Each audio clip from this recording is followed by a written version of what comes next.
Whether you're a skeptic or a believer, join me, Rob McConnell, as together we'll investigate the world of the paranormal and the science of parapsychology here on the X-Zone Radio TV show on XZBN and the X-Zone TV channel on Simul TV. Since 1990, the X-Zone Radio TV show has been the place where people dare to believe and dare to be heard. Together, we'll investigate UFOs, aliens, ghosts, Bigfoot, psychic phenomenon, lake monsters, conspiracy theories, government cover-ups, the truth embargo, alien abductions, ESP, haunted locations from around the world, and so much more. With over 28 years of broadcasting and more than 4,500 individual guests, the X-Zone is truly a place where fact is fiction and fiction is reality, as evidenced by the credibility, integrity, and professionalism of the guests that we bring to our international audience. If you have seen a UFO, had a close encounter, seen a ghost, Bigfoot, lake monster, or a story that you would like to share or have investigated, contact me, Rob McConnell, by sending me your email to xzone@xzoneradiotv.com, or you can call toll-free 1-800-610-7035, extension 143, and on Skype, X-Zone Radio TV. For more information on the X-Zone Radio TV show with yours truly, Rob McConnell, visit www.xzoneradiotv.com or www.xzonetvchannel.com or simultv.com and xzbn.net. Until next we meet here in the X-Zone from our broadcast center and studios in Hamilton, Ontario, Canada, always remember, X-Zone Nation, keep your eyes to the sky and your heart in the light.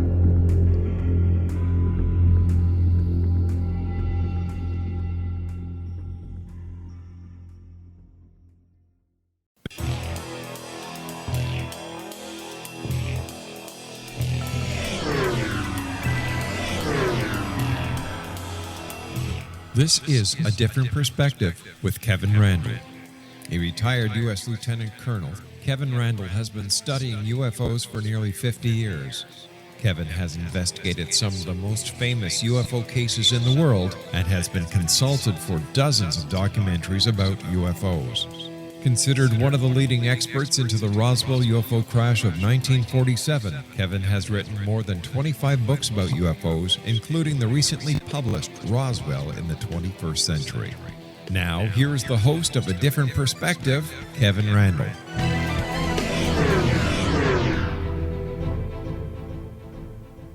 Even though you cannot tell, I am back from Roswell. I am sitting in my plush radio studio. I will be joined shortly by Robert Sheaffer, he of Bad UFOs, which is a website that you can take a look at, www.badufos.com. And he is one of the leading skeptics, I think, in I was going to say the free world, but I will say the entire world. Just a little preliminaries here. The next few weeks, we will be reviewing my trip to Roswell. I've got some interesting guests coming up. Don Schmidt will be on. Kathleen Marden, who was the niece of Barney and Betty Hill, will be on. And Alexander Rojas will be on to talk about the unidentified and the Tic Tacs. And that was one of the reasons I wanted to have Robert on the show, is because he has some interesting information to share about that. For those who are interested, which includes me, by the way, Robert Sheaffer is a writer with a lifelong interest in astronomy and the question of life on other worlds. He is one of the leading skeptical investigators of UFOs and wrote Skeptical Vibrations column in the Skeptical Inquirer for almost 40 years. Oh my Lord, he's almost as old as I am. In his book, Psychic Vibrations, reprints some of the columns. His most recent book, Bad UFOs, which is also the name of the blog, which I mentioned earlier, but casts a skeptical eye on claims about UFOs. He is also the author of UFO Sightings and has appeared on many radio and TV programs. His writings and reviews have appeared in such diverse publications as OMNI. For those of you who don't remember, it was sort of a fancy science fiction magazine back in the 1980s, 1990s. Scientific American, Spaceflight, Astronomy, The Humanist, Free Inquiry, Reason, and others. He is a founding director and past chairman of the Bay Area Skeptics, a local skeptics group in the San Francisco Bay Area, which makes perfect sense to me. Robert lives near San Diego, California. He has worked as a data communications engineer in the Silicon Valley and sings professional opera productions. Oh my God, not opera. Robert Sheaffer, welcome to A Different Perspective. Thank you, Kevin. Yes. Oh my goodness, opera. How can that be? They just scream at the top of their voices and annoy me. Well, something like that, yes. Let But me ask you. Let me ask you a question that springs to my mind immediately. Is there a UFO sighting that you found that you actually think might be unidentified, which is not necessarily to suggest that it's an alien spacecraft, but there is no real solid explanation for? No, I mean, it's true that there are some cases that they sound intriguing, but we really don't have a whole lot of, what can we say, final information about. People keep talking about Cash Landrum case in 1980, and supposedly they had these physical effects after their sighting and so on. Then when you try to look at it carefully, you find, well, these physical effects really aren't that well documented, and you can't separate it from things that, conditions that they had before and so on. So, I mean, there's some of these cases that you can argue back and forth about, but as far as anything that looks really convincing, like, oh my gosh, we've got to have some kind of a remarkable explanation for this. No, I don't know anything that's quite in that category. What about level land? Because you had the object interacting with the environment, you have multiple witnesses at multiple locations independently reporting something. Again, I'm not really up on the full details of that. I would admit that sounds like one of the better cases. But again, when you hear about effects and so on, you have to really look into this carefully and see, exactly what was reported and when, and were these completely independent and so on.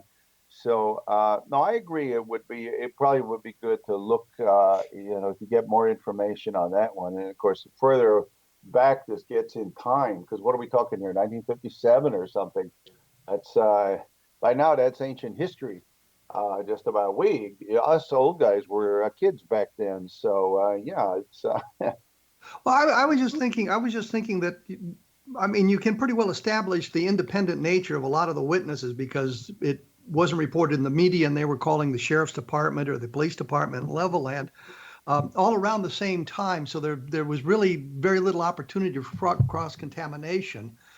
And the thing that bothers me about level land, and I didn't mean to go off on this tangent, but the thing that bothers me about level land is that NICAP, which was run by Don Kehoe, the civilian organization, UFO group at the time. Yeah, and the Air Force were busy arguing over how many witnesses there were and how many locations, rather than bothering with trying to gather the facts of the interaction between the craft and the witnesses. So that's one of the things that bothered me about that. But the thought that crossed my mind, because we've kind of talked about this before, but I've always been of the opinion that you could find a case that was you couldn't explain in the mundane, which doesn't lead you to the extraterrestrial by any means, but are skeptics willing to say, hey, we just don't know. We don't have a good explanation for it. Well, it would depend on the case. Like I said, I've read, kind of the summary of level and case, but as far as, going into it in some detail, I haven't. I suppose if you wanted, we could do that at some later time. I need a little time to dig into this and see what to say. One thing that did occur to me was, again, people talk about ball lightning, and I thought of ball lightning as one possibility for that case. However, I'm not sure that I really believe in ball lightning or not. It's one of those things that's, on the one hand, there seems to be some evidence for it, and on the other hand, it's one of those things that just keeps getting reported but never really gets, conclusively demonstrated, conclusively photographed and videoed. So, and also the physics of so-called ball lightning seems to be rather dubious, which is not to say that it's impossible, but it just that kind of would count as a strike against it. Well, that's interesting you bring up the ball lightning, because the Air Force explained the level land sightings as ball lightning. Right. And I thought it was very funny that you're explaining something that we're not even sure exists to explain something else that we're not even sure exists. Right. As I said, I'm not even sure about the ball lightning existing. Well, that was what caught my attention. I thought it was kind of interesting. I didn't mean to get off on this tangent, but it was a question that just kind of popped into my mind, because I know when Hector Quintanilla was investigating the Socorro landing, he could not come up with an explanation, and he finally labeled it as unidentified. I think in his book he said that he was sure that the explanation for it resided in Lonnie Zamora's mind, meaning that it was made of something that Zamora observed or saw or thought that would provide an explanation, but he just never got to it. And I thought it was interesting that we have a case where there's occupants, creatures seen, that the Air Force actually labeled as unidentified. And I mean, at the time he was the Air Force guy on that. So right. It just kind of struck me that he didn't try to force fit some kind of explanation to Socorro, even with the creatures. And I just wondered if a number of the skeptics, and I'm thinking of skeptic as opposed to debunker, had ever come across a case as, well, I just don't have an explanation for it. It's an interesting case. Doesn't necessarily prove their spacecraft, but it's an interesting case. Well, I recall you wrote a piece a year or so ago, essentially asking, did Zamora make the whole thing up? And it's an interesting thought, because actually, and I wrote a blog piece about that. If you go to the Bad UFOs, and in the search box up in the corner, just enter Zamora, and it should come right up. And in which I talk about the problems of well, let's set aside for the moment any claims about an extraterrestrial. Could it be like a hot air balloon, or a propane-powered hot air balloon, which kind of fits the description to some extent, and could have two guys jumping out. But it did, and then I go into what's wrong with each one of these explanations. I mean, a thing like that would probably take 10 minutes to disappear or more, as it lifted, and apparently it allegedly disappeared rather quickly. And then there's the student hoax hypothesis, and we've heard a lot about that. And again, in theory, that could be, but exactly what did they hoax and how did they do it? And then how did they get away after doing it? Because any of these scenarios would have the hoaxer or whoever would still be there, maybe 1,000 feet away or however far from Zamora, so that when the second officer arrives, which is just a short time later, presumably the hoaxer would still be there, but they weren't. So, and I don't know, if I had to come up with an explanation right now, I would say the thing that is the least unlikely is, as we said before, did Zamora just make the whole thing up? Was it his hoax rather? Well, let me stop you here, because I'm going to have to take a short break. And when we come back, we'll explore this a little further, and then we'll try to get to the AATIP program and the stuff that has been going on lately. It may lead us to disclosure, but I wanted to just kind of pose that question to you. And since we're off on Zamora, I think we need to take a look at that. I'll have more information up about my Roswell trip and other things at my blog at www.kevinrandle.blogspot.com. And of course, like I said, Robert Sheaffer is www.badufos.com, and he has alternative explanations for a lot of this stuff. We will be back right after this, so please stick around.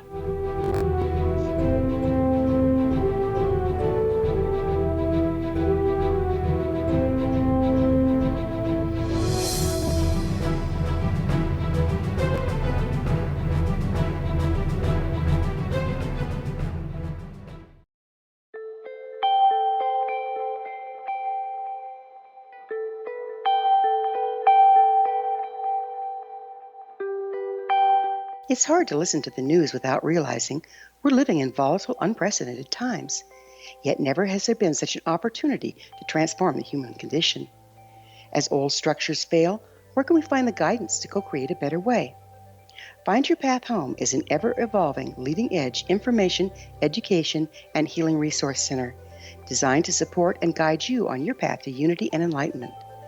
Based on sound principles employed by shaman worldwide, we provide techniques that can support you through the current transitions, offering online shamanic classes, international long-distance shamanic healing sessions, complimentary Mission Evolution radio episodes and Stairway to Heaven TV vignettes, seminars, retreats, and much more. All of this can be found on findyourpathhome.com. So I was watching the X Zone TV channel last night when I was abducted by aliens, and they kept repeating to me over and over again, simultv.com, simultv.com. What's simultv.com? That's what I asked them. They had it written on the side of their UFO. How do you spell that? UFO. No, I mean simultv.com. simultv.com. simultv.com. Right. simultv.com. Interesting that you were abducted by aliens in a simultv.com UFO last night. Oh, yeah? Yeah. Now that you mention it, I remember now last night I was awakened from a deep sleep. My great-grandmother was standing there. She said she'd come from the hereafter to tell me about simultv.com. She even spelled it out for me. simultv.com, sonny boy. simultv.com. simultv.com, sonny boy. Wow. Yeah. Guys, you'll never guess what my psychic guru just told me. simultv.com. Exactly. Are you guys psychic too? Of course. We all know about simultv.com. simultv.com.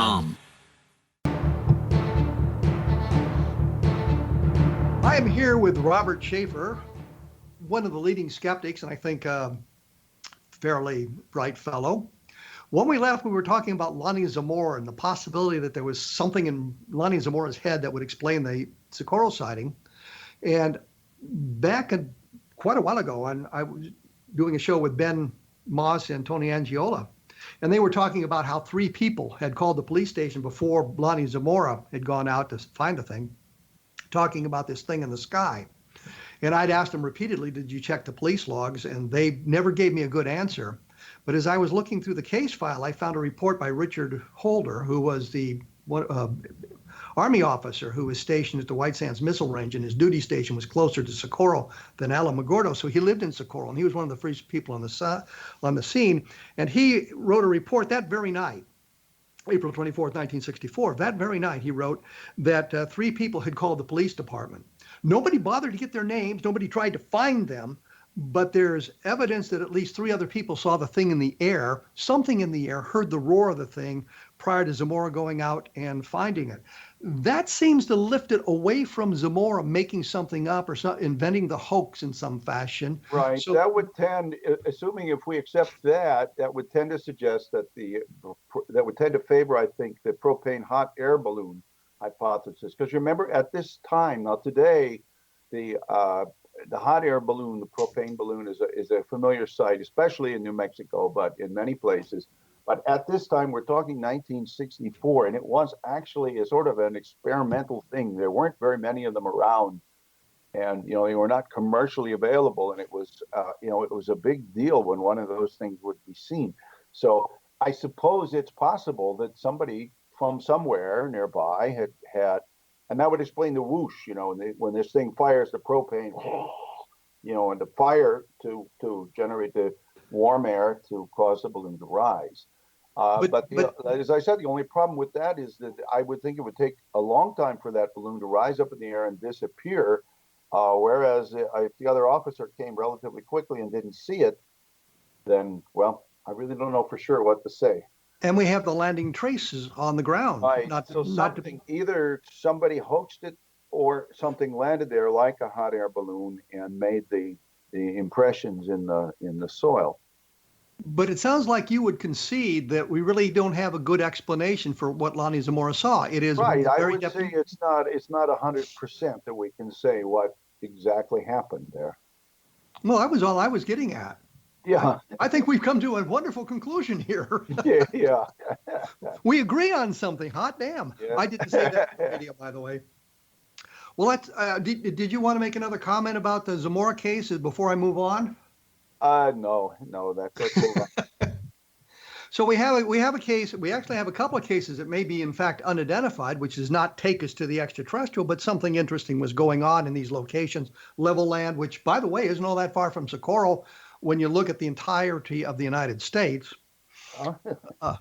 And then we could throw in the Lubbock Lights and a few other things right around that area and just really kind of cram UFOs into that area of Mexico. I don't think that the Lubbock lights amount to very much. But there are the photographs.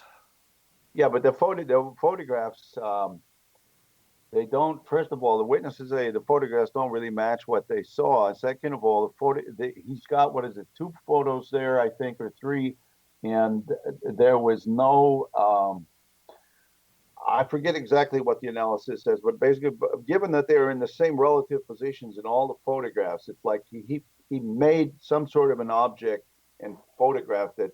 And I mean, they're just lights. It's just black and white. It's just black and white, and it's blobs in the sky in kind of a leaf-shaped formation. Almost certainly, the photograph is a hoax. The witnesses saw something very likely. Well, let me break it. I actually talked to Carl Hart Jr., the man who took the photographs. He was 19 at the time.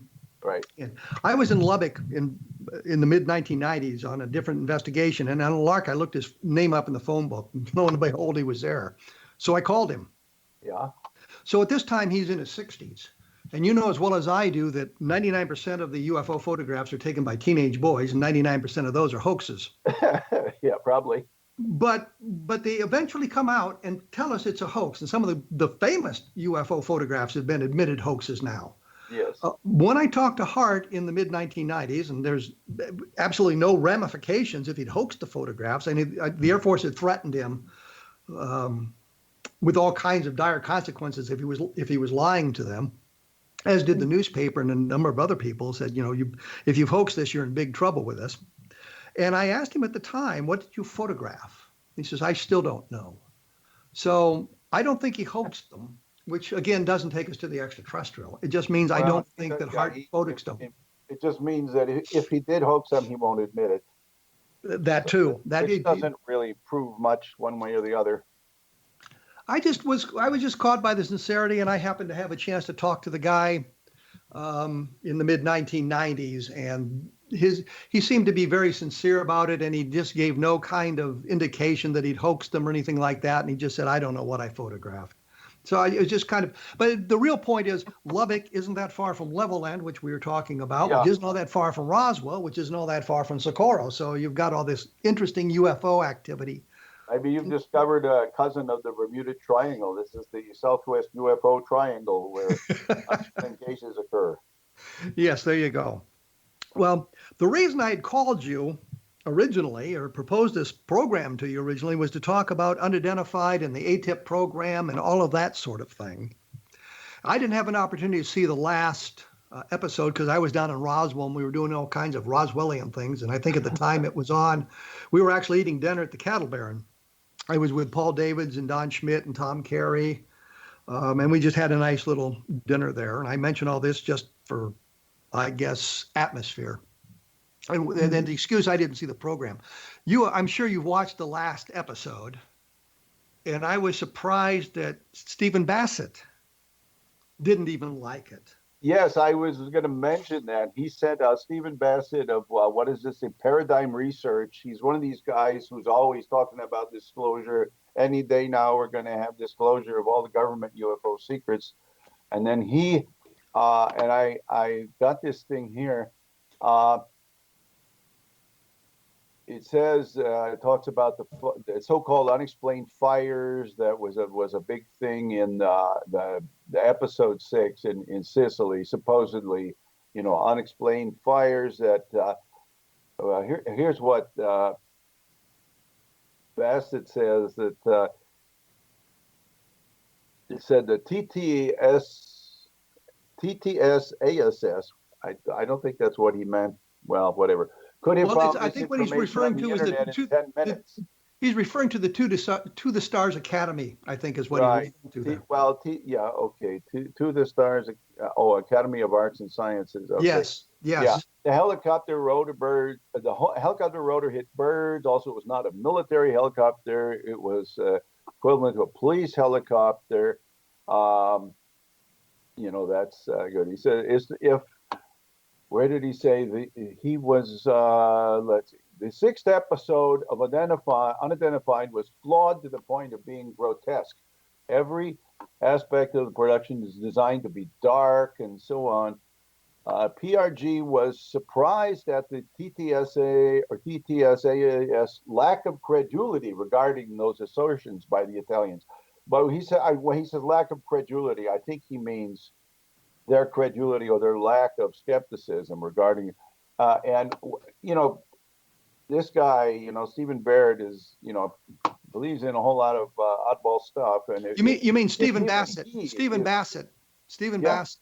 Yeah, Stephen Bassett. Yeah, if even he is essentially, is calling them out on this for being gullible, then you ain't have to be TTSA gullible in the extreme to just believe all these stories. Also, I've been doing a little bit of research on this. The guy who is their source, TTSA's source on this guy, Vedruccio, is, it turns out he's not just a ufologist and some sort of, I'm trying to recall what else he does.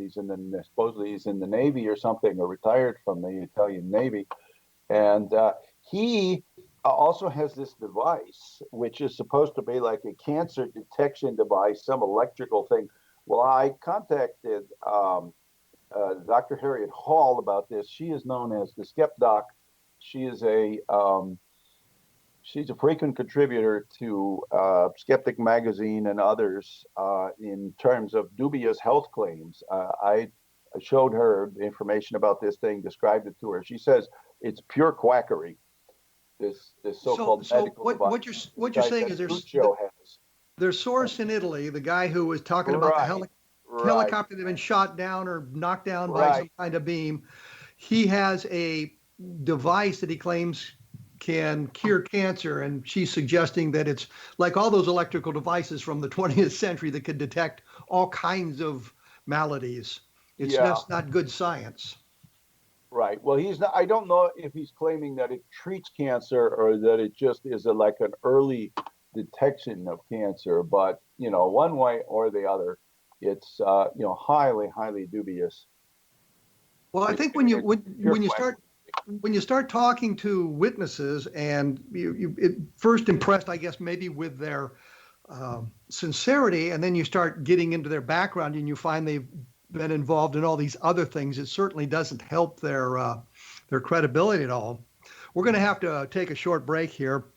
I'm with Robert Sheaffer, he of www.badufos.com. I, of course, am from www.kevinrandle.blogspot.com. And over the next few weeks, I'll be doing more about Roswell and talking about these sorts of things, including Stephen Bassett's surprising column about unidentified that came out just recently in the last day or so. I will be back with Robert Sheaffer in just a moment, so please stick around.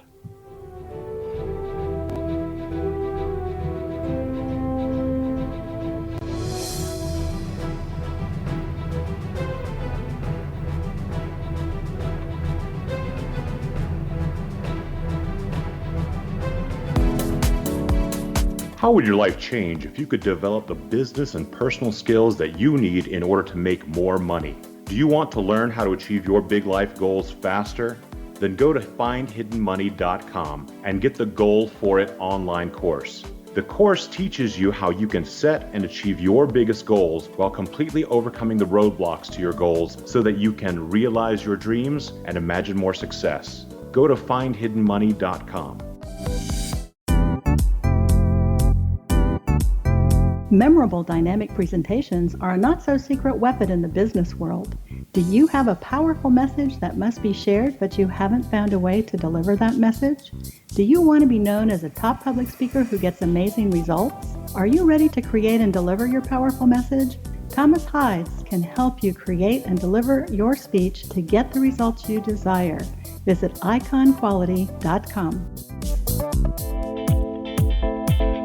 Did you expect your business to flourish, but instead it plateaued or didn't get off the ground yet? Would you like to achieve massive goals and discover new sources of income within your business? When you're ready to experience that type of success with fast results, Cindy Hendricks is the business coach for you. Her work with entrepreneurs and business owners has been life-changing. To get you and your business where you want to be, go to imaginemoresuccess.com. Has the fear of public speaking stalled your business or personal life? What would you give to develop and maintain supreme confidence? Have an invaluable private program to always perform at your best. Imagine how you would feel. You can have all that and so much more today with Thomas Hyde's life-changing course called Number One Fear Unleashed. Visit numberonefear.com and be liberated from your fear of public speaking.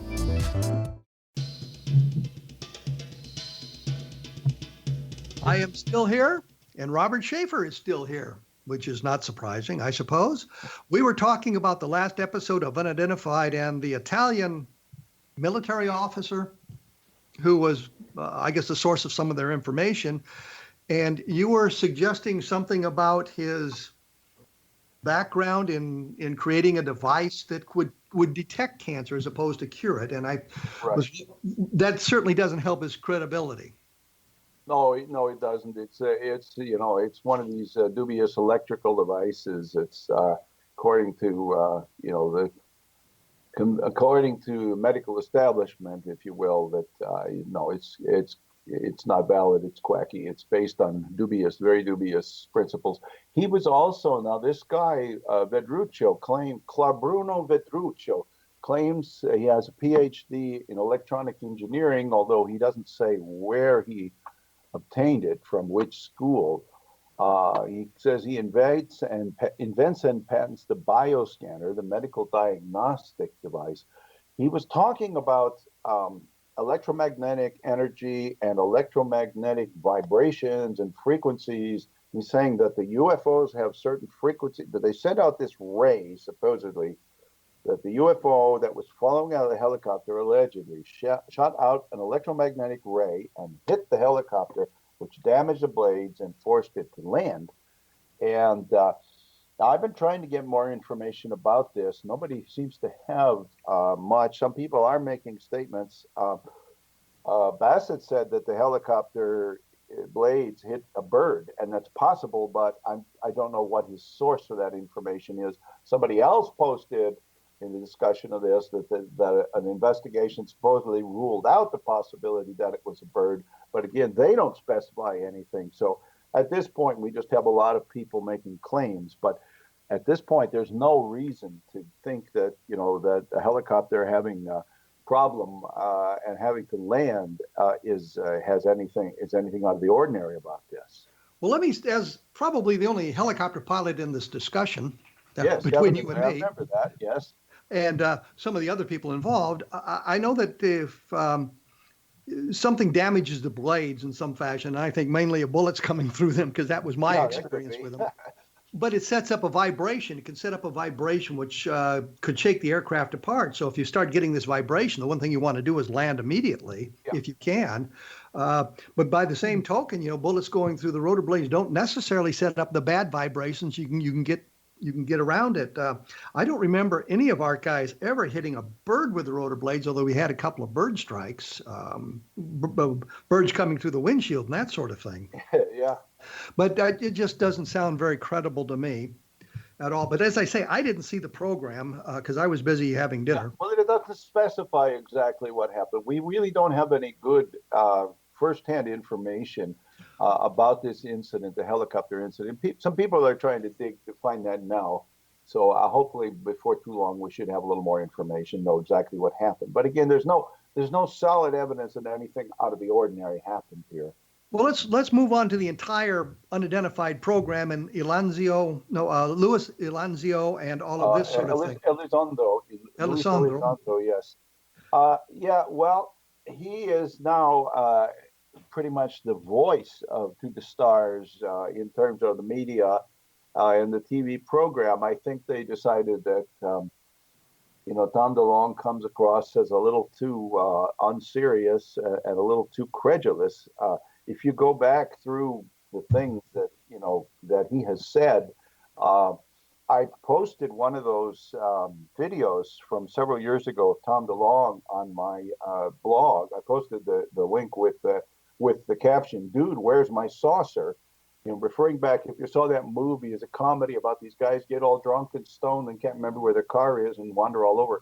And if somebody asked Tom DeLonge, well, what about, tell me, who you want to hear about the aliens, man? Let me tell you about the pyramids on Mars, and this kind of thing. And you're thinking, my God, anybody is taking this guy seriously for anything concerning UFOs? And then now Elizondo was, he worked for the Pentagon, and he apparently was in some sort of military intelligence position. And he claims he ran this government UFO program. Well, let me break in here to say one thing that bothers me immensely about all of this. Yeah. We had a program last week, the one number 5 or number 4, I forget which one, where they were looking at his military memorabilia, but they never give you a feeling for what position he held or what rank he held. And in the military, there's a lot of different military intelligence specialties. And I always, I was an intelligence officer in Iraq.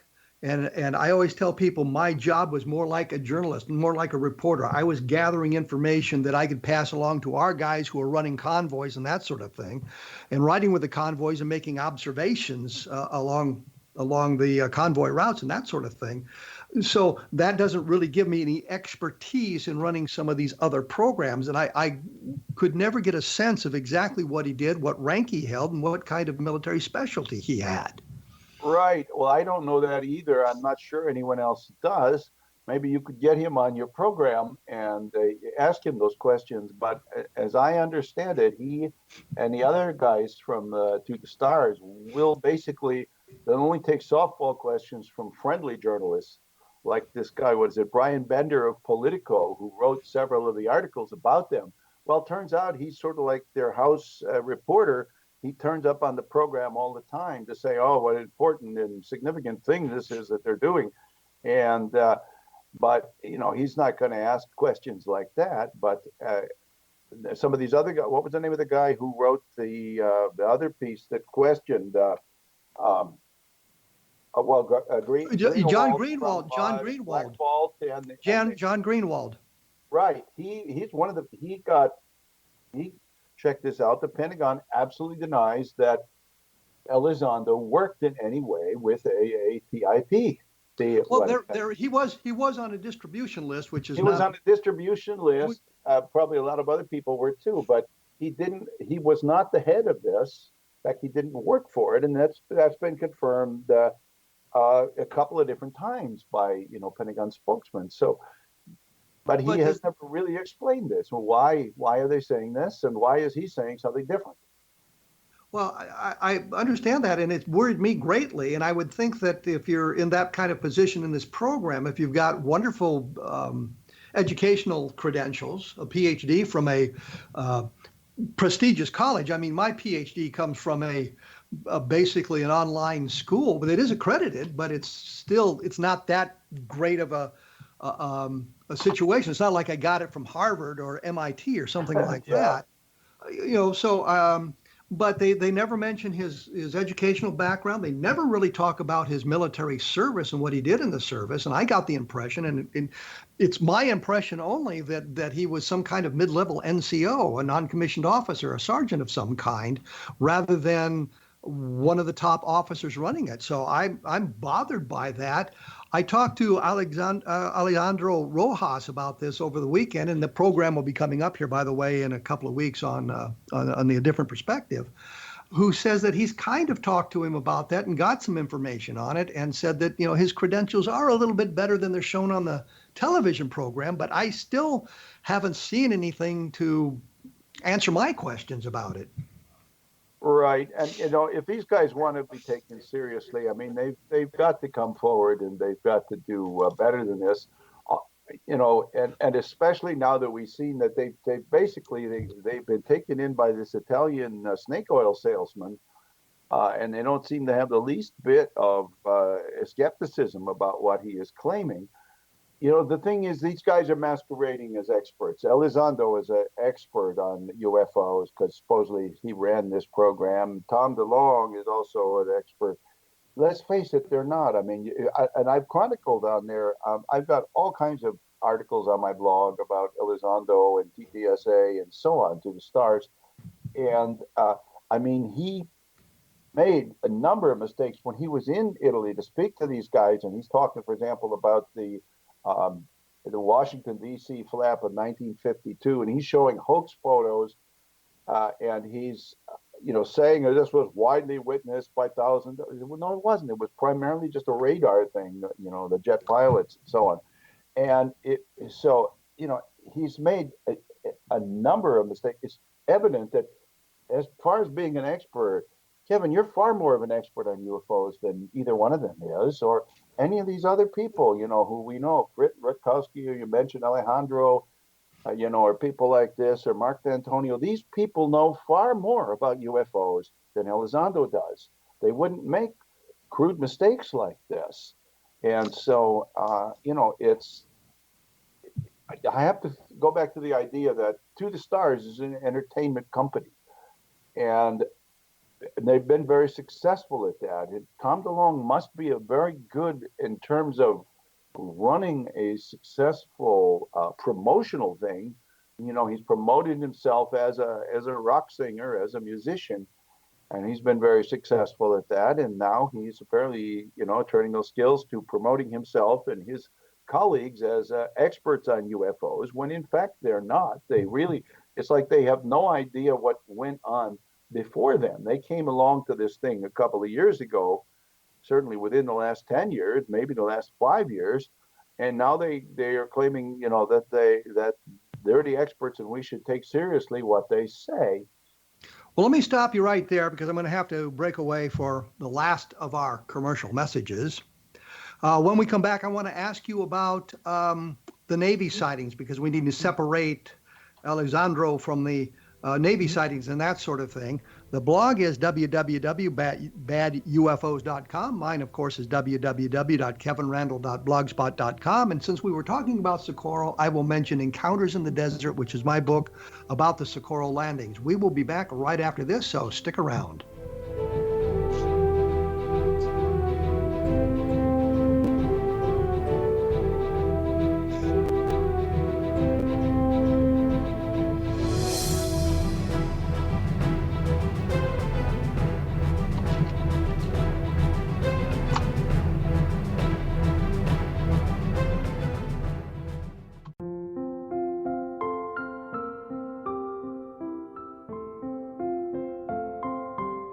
I am Dr. Carl O'Helvey, founder, president of a new cancer foundation focusing on evidence-based physical, mental, and spiritual interventions, including natural cancer cures, prayer, meditation, affirmations, nutrition, and other related holistic cancer prevention and cure modalities.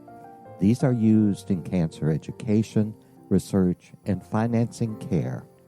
I ask for your help to continue this important work by donating at www.holisticcancerfoundation.com.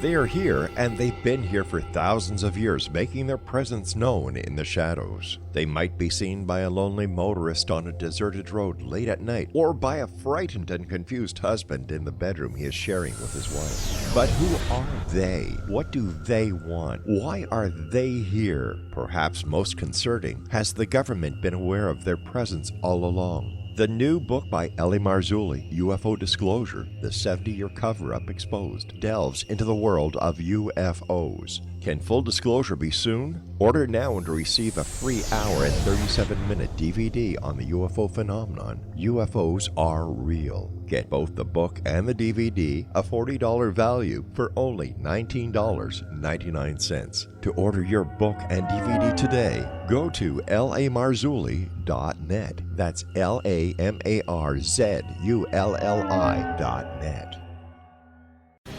Christopher Fulton is a survivor of the national security state. All he wanted to do was preserve history when he acquired a Cartier watch from the estate of President Kennedy's personal secretary. But that simple act set off a terrible chain reaction. He was pursued by the U.S. Justice Department and the FBI, thrust into the middle of the U.S. government's Assassination Records Review Board, even monitored and pursued by the Russian government. All because that Cartier watch was the missing link of evidence, a timepiece worn by JFK that fateful day in Dallas, a link resulting in Christopher being incarcerated and attacked for 9 years because he opened a hidden chapter in history. The intriguing journey outlined fully in Christopher Fulton's memoir, The Inheritance, is available now through TrineDay.com or Amazon.com. The Inheritance, Poisoned Fruit of JFK's Assassination by Christopher and Michelle Fulton is a must-read, an incredible tale of how easily our own government can overrule justice. The Inheritance, Poisoned Fruit of JFK's Assassination.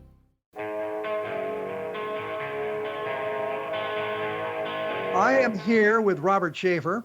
We are not in Roswell. Those shows will be coming up later. When we went away, we were talking about the leader of this whole unidentified program and some of the problems that I think a lot of us have with his background and his credentials. But the question I now have is that really doesn't affect the sightings being reported by the Navy, does it? Well, it's not directly relevant. You're right. But let's be a little more careful, or should we say accurate, about this. Sightings being reported by the Navy. Of the Navy officers is telling us that these videos were released by the Navy. However, the Pentagon says that's not true. They did not release these.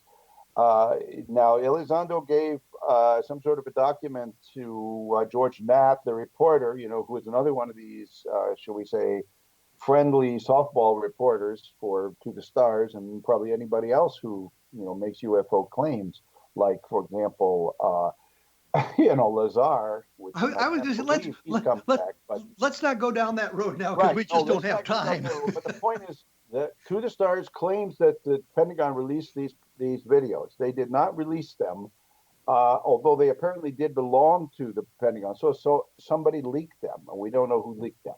Okay, let's look at the videos themselves. They appear to be distant aircraft. Metabunk, I don't know if you're familiar with the site Metabunk. It's by Mick West, who is a skeptic. And he is looking at the specifics of individual sightings and individual claims.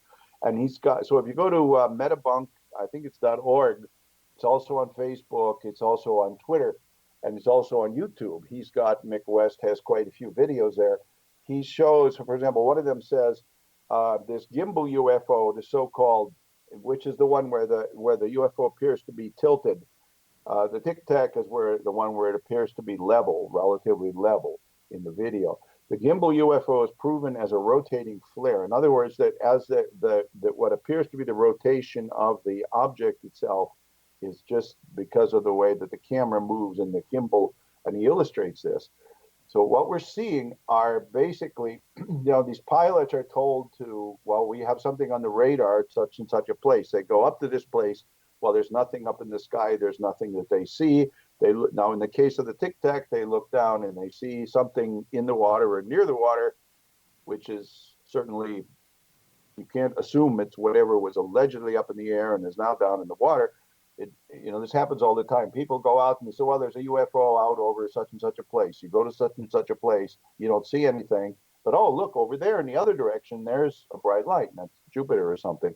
So, I mean, this is what happens. People will kind of seize upon whatever they see and tie it into what was supposed to have been there. There's nothing, for example, the so-called go fast is just a parallax thing. It's either a bird or a balloon that, because the aircraft, let's say the aircraft is at 20,000 feet or whatever, and let's say that the balloon is at 10,000 feet, and they go over it at a very fast rate, hundreds of miles an hour, it's going to look like the balloon is moving backwards at hundreds of miles an hour with respect to the water. But again, that's just a parallax effect. So I'm saying if you want to get into the specifics of these videos themselves, I'd recommend you go to Metabunk and read the articles there that talk about this. Well, you have the Navy pilots who are also giving their eyewitness testimony of the objects they saw. So it's not just these very short videos. That's what I'm saying. But now in the case of the Tic Tac, there was nothing in the air. So then they looked down at the ground and, oh my gosh, there's something that looks, in the water, white and oval shaped. Well, so, in fact, one of the pilots on this thing said, well, it looked like first like a submarine. Well, maybe submarine surface or maybe a whale. There's a lot of whales in that part of the ocean right off the coast of California, Southern California. It's very common sights. Did they see a whale come up? Maybe it was Moby Dick, the white whale. I don't think so, but maybe a gray whale. That's a possibility, or it could have been, who knows, some sort of a, maybe even a balloon, not like a blimp or something that was below them, but way below them. Wouldn't they? This doesn't tie in with what they were originally seeing on the radars that was up. Now then Elizondo was going to say, well, we have the observable, and it went from 80,000 feet down to 0 feet, then went under the water. And no, that's his interpretation of it. That's not really an observable.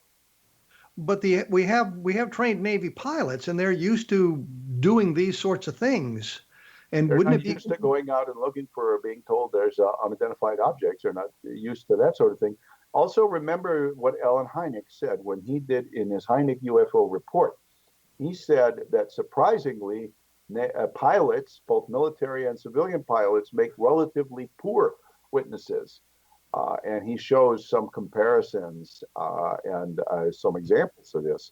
So just because, somebody is a highly trained pilot, they're trained to fly the aircraft. They're not trained to, observe and report. Well, I would argue that a fighter pilot is trained to observe and be able to determine what's coming at him or her, because their lives depend on it if you get into a combat environment. Well, yes, but in terms of, what has to be done to the aircraft, and not in terms of, well, what is this thing and so on. I mean, we have so many examples of this. The famous Gorman dogfight, going back to the classics of what was that, 1948 or something, way back there, 1950, something like that, where a pilot apparently fought a so-called dogfight with a balloon that had a light on it, and he wasn't.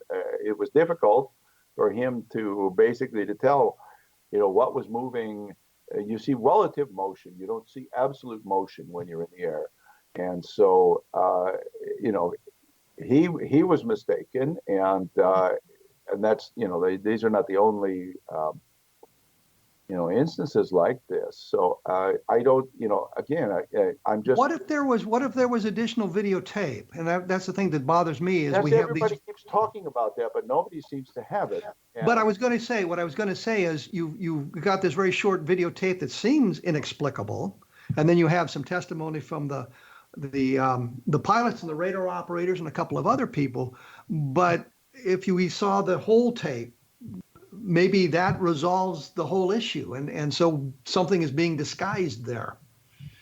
Well, maybe, but we don't have the whole tape, so there's no point in speculating what it might reveal one way or the other. A lot of this has been discussed already on Metabonk in terms of, you can show that if you take a video, like an infrared video of a distant aircraft, you have something that looks, in many cases, very much like the Tic Tac, and also with the low data rate and everything that is, on these. I mean, these are not high resolution videos, so it's just because you see a blur. Because you've got effects from image processing and so on, especially in the infrared. If you remember, going back to the very first article in the New York Times, December 2017, that first broke this story about To the Stars with Leslie Kane and was it Ralph Blumenthal, both of whom, of course, are longtime UFO proponents, that they talked about, glowing auras. Oh, there's a glowing aura around it. That's supposed to be mystical. So we are the experts. We say there's a glowing aura and that's mystical. It's unexplained. No, it's not. It's just any infrared thing like that, with this, it has to do with the image processing algorithms, and the camera itself creates what looks like a glowing aura. And you can see this even on a video of a jet, of a distant aircraft. So it shows, again, these people are jumping to conclusions about videos that are not substantiated by actual fact, and they certainly have no knowledge of how these cameras operate or anything. So it's I think it shows very little, these videos.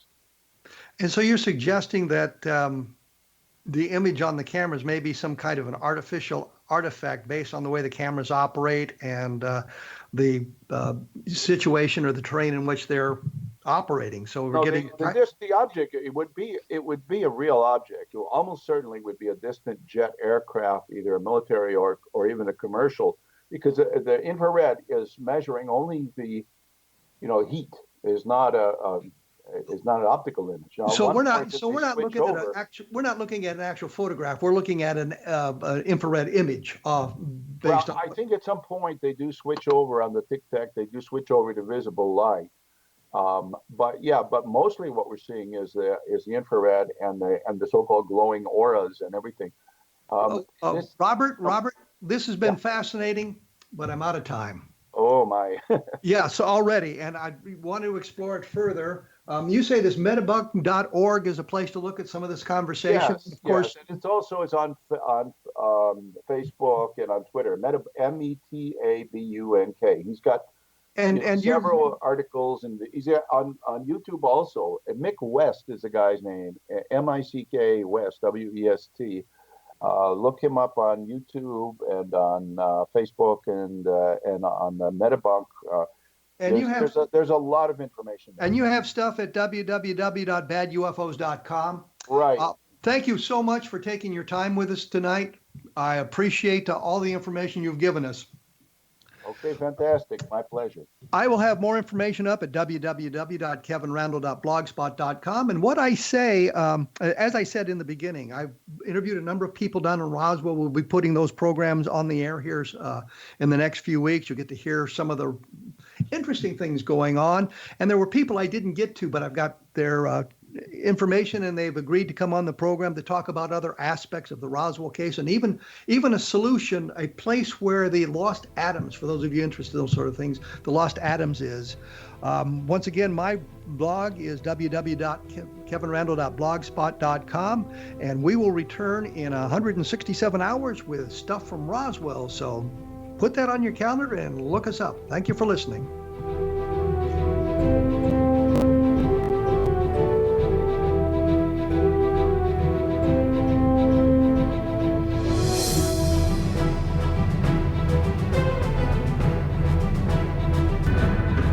If you are looking for a safe, zero-calorie natural option to the harmful artificial sweeteners on the market today, Just Like Sugar is what you're looking for. Just Like Sugar is a wonderful natural alternative for those health-conscious people who choose a calorie-restricted diet with a great, pure, sweet flavor that tastes just like sugar. Just Like Sugar is a great natural option for people suffering from diabetes and may be useful in restricted diet programs where standard sugars are not allowed and does not cause a laxative effect of some other sweeteners. Just Like Sugar comprises a perfect blend of chicory root fiber, natural calcium, natural vitamin C, and Just Like Sugar's sweetness comes from the natural flavors from the peel of the orange. Just Like Sugar is a natural alternative to harmful artificial sweeteners and will change the way that you believe all natural sweetener products taste. Just Like Sugar is available at your local Whole Foods markets, Wild Oats markets, Henry's, Sun Harvest, and many other fine natural food stores in the U.S., Canada, and worldwide. They are here, and they've been here for thousands of years, making their presence known in the shadows. They might be seen by a lonely motorist on a deserted road late at night, or by a frightened and confused husband in the bedroom he is sharing with his wife. But who are they? What do they want? Why are they here? Perhaps most concerning, has the government been aware of their presence all along? The new book by Ellie Marzulli, UFO Disclosure, the 70-year cover-up exposed, delves into the world of UFOs. Can full disclosure be soon?